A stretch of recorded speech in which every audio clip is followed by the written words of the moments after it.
Your car guy here. Today we're working on the BMW E36 M3. This will work for basically every BMW E36. But what we're doing, we're going to change the front wheel bearing slash hub assembly. The reason we're doing that is that we've been getting some roaring noise going down the road and don't feel any looseness in the bearings yet, but it's coming. And when you hear that roaring though, many times you may jack it up and you may spin the wheel and think, well, the only thing I hear is brakes. Well, that's because you don't have all the weight of the car and everything on that bearing. So you may not recognize that that bearing's bad, but when you go down the road, you hear that roaring noise.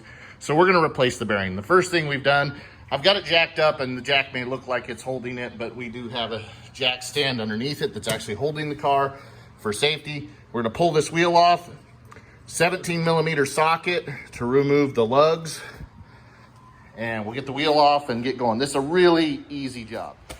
All right, with our wheel removed, a couple of things to note. It looks like somebody has either changed this before or has at least been in here, because we can see that this dust cover is bent over here where it looks like somebody was prying it off, or attempted to pry it off anyway. But we're not to that point yet. We are going to remove the brake caliper bracket and caliper all together. There's two 16mm headed bolts, one right there, one just below it. Sorry about the lighting there. We'll take those out. We're gonna take the caliper up, and I'm gonna use some zip ties to hang it off of the strut spring here so that it doesn't put any pressure on the brake hose. And we'll get to that point. After that, we will end up taking out the one bolt here, an Allen head that holds on the brake rotor.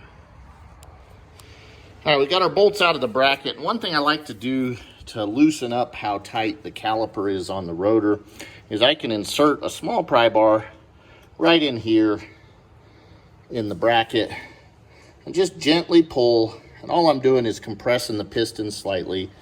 This will free it up to where it's easy to lift the whole bracket out and off. It'll come nice and loose, and then we're just going to hang this up again from the bracket or the spring here so that we don't put any strain on that brake hose. With our caliper hung up out of the way, we're going to take out this bolt here. It is a 6mm Allen head, and we'll just get it out of our way, and that'll allow us to take off the brake rotor. Now with that bolt out, if you haven't had your brake rotor off in a while, don't be surprised if it doesn't want to come off. Now we don't want to beat on any of the rotor itself because we don't want to warp it or damage it. We want to reuse that rotor.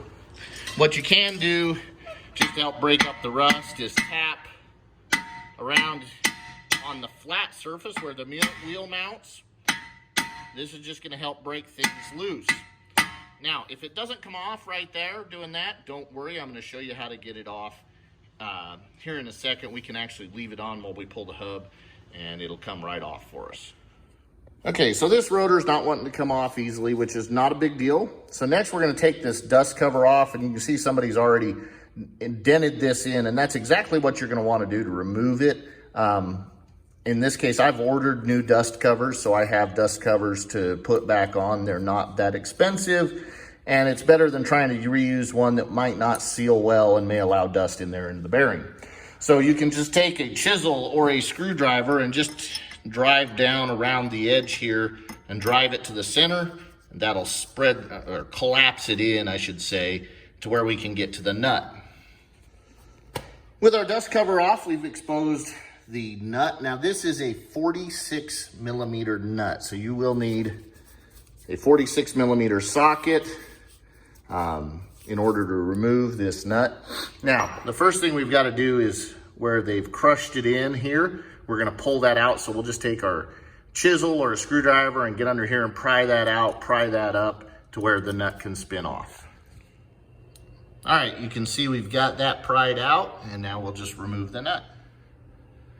Now that our nut's removed, you should be able to just grab on either side of your brake rotor and use it to pull, and the whole assembly should pull off. We may have one of the inner races that stays in, and if we do, we can get that out pretty easily.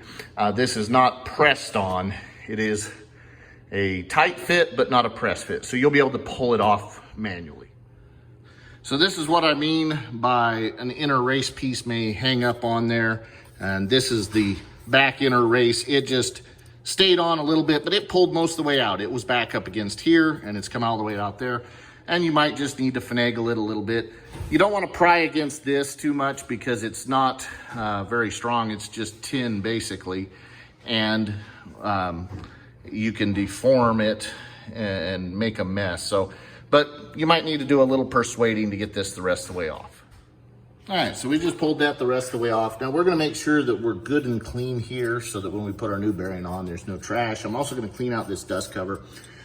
If this dust cover was damaged, you could pry it off and put a new dust cover in. In this case, I don't see any reason to. That one looks to be in good shape, so we'll just put it back on.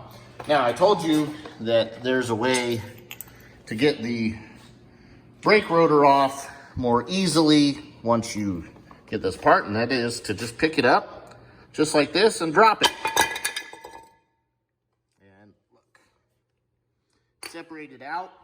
Nice thing is you didn't have to hit anywhere on the outside of the rotor.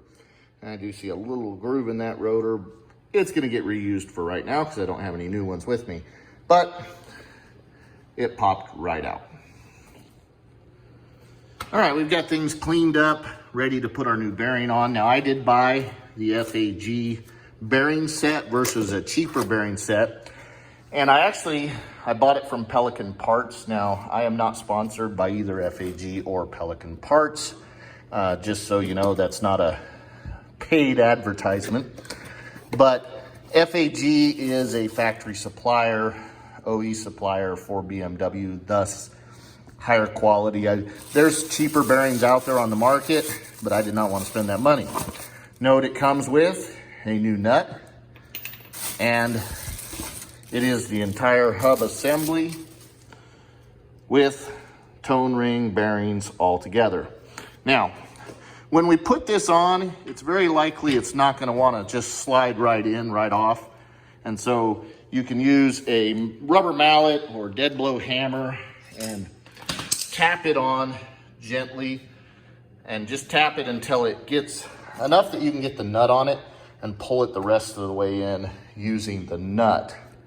So while I'm tapping, I like to hold tight pressure back on it.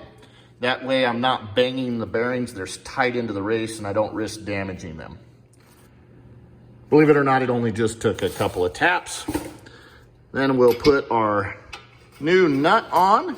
We'll spin it down and we're gonna torque this to 221 foot-pounds. Now I'm using my fairly large torque wrench, but we will torque this again to 221 foot-pounds.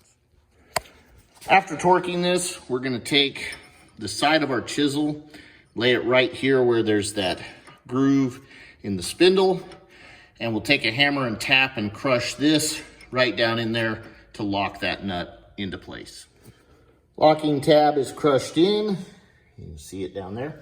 Next, we're gonna put the new dust cover on, and we'll just use our rubber mallet to drive that on and seal it up. There it is, dust cover is on. Next, we'll just install the brake rotor, and we'll make sure to align where our bolt is that's gonna hold that rotor to the hub. We'll get that lined up and we'll tighten it down with our 6mm Allen. Brake rotor's in place. Next, I'm gonna cut my zip tie and put my brake caliper back in place, and then we'll install the two 16mm bolts that mount this bracket to the hub. All right, here you can see our top mounting bolt, bottom one down there below it, right through there. We are gonna torque those to 81 foot-pounds. All right, we've got it back together. The only thing we've got left to do is put our wheel on, and the recommended torque for these is, I believe, 80 foot-pounds for the lug bolts. But pretty simple job. Like I said, you do need the 46mm socket for the nut that holds the hub together. But this is not a bad job to do at all.